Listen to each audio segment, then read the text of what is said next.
Hi everyone. I just wanted to first say thank you to everyone who came out to Greenpoint on a Tuesday. I very much appreciate it. I know Keegan appreciates it. Thank you to John. Is he here? Okay, well, thank you to John Ortiz for getting us the space and helping coordinate everything, including the signature cocktail. I've known Kaegan for a few years now. I think she's incredible. I think she would make an incredible state senator, and I'm really excited. I hope everyone gets a chance to know her, to learn more, to donate if you can, and I'll let her take over. Thank you.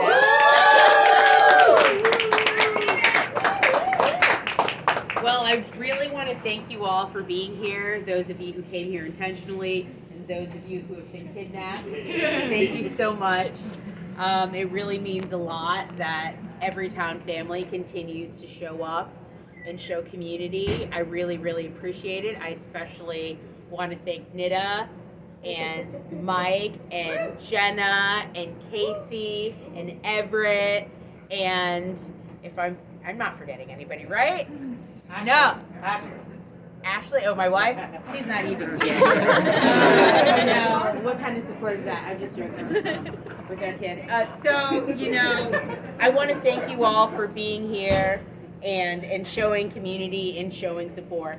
And that's kind of a part of the reason why I decided to run.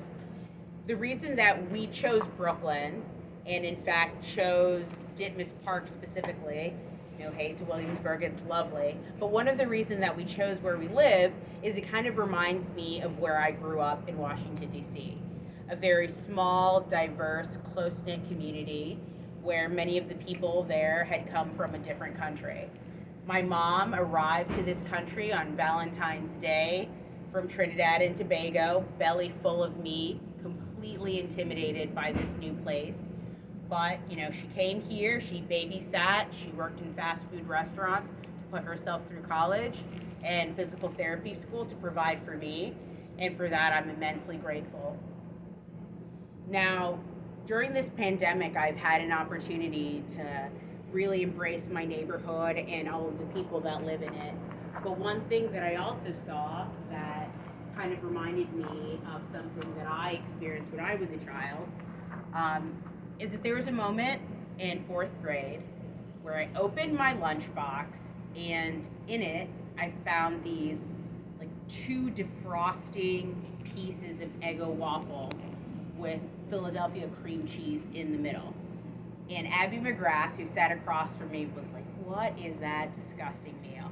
Now I think now about it as an adult that she must have thought, people like weird things like peanut butter and pickles and whatever. But I knew that sandwich that my mom made meant that we didn't have anything left in the refrigerator.